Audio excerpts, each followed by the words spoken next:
of urgency na, lalo na para dito sa Welco Dragons. 2 games behind na sila sa As we see sa ating scoring leaders, it is Rob Wainwright para sa Welco with 8 points, Joe Devance with 7 at si Jaire Ibanez with 6. The unusual suspects para dito sa Dragons. Yun na nga, magandang sign nga to para dito sa Welco Dragons because it is the locals who are leading the scoring. Their 2 imports have only combined for 5 points so far. Yan si Sandy at si Gaines. Here's Ryan Aranya. Titingnan natin kung magpapatuloy pa rin ang hot shooting ng Welco dito sa ating ballgame. Ryan Aranya sumugod sa loob. Wala. Wala na pulot ni Peter Jun Simon. Simon sumugod. Simon umangat. Uy, offensive foul ay tatawag dito kay Peter Jun Simon. Ginamit yata yung offhand niya to ward off on that attack. That'll be the second personal foul on PJ Simon. At makikita nga natin dito sa Welco Dragons yung sense of urgency nila.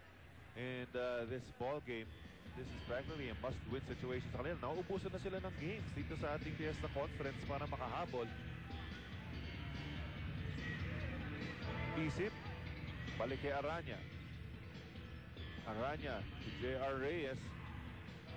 He twirls, he goes up, and nice looking shot para dito kay J.R. Reyes. That'll be his 6th point in the ball game. J.R. Reyes coming out strong na naman kontra dito sa Pure Foods. Ganun-ganun lang, 12 na biglang abante ng Welco.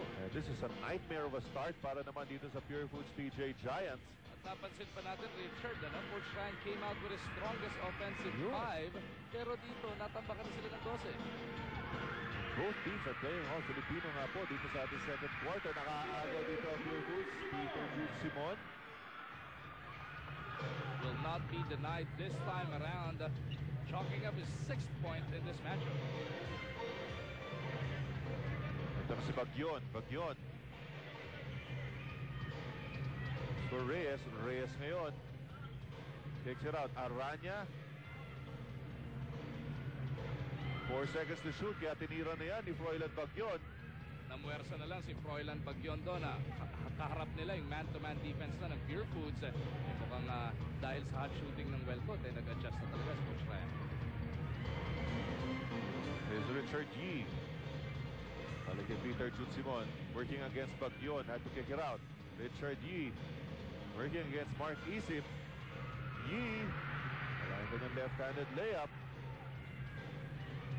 Lead pass to Rob Wainwright. Rob Wainwright finishing that one. Meron na po siyang 10 points in this ball game. And the first player to hit double figures in this ball game so far re-extends the lead to 12 para sa Dragons. And you have to figure out how long will Coach Ryan keep his import rin, no?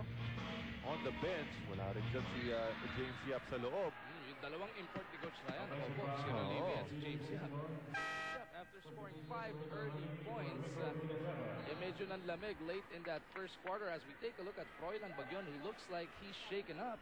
Pero batang na botas to, napakatibay nito ni Bagyon. Taong bato rin tong si Bagyon. Ayan, hinahawakan niya yung kanyang kaliwang bahagi ng kanyang balakang.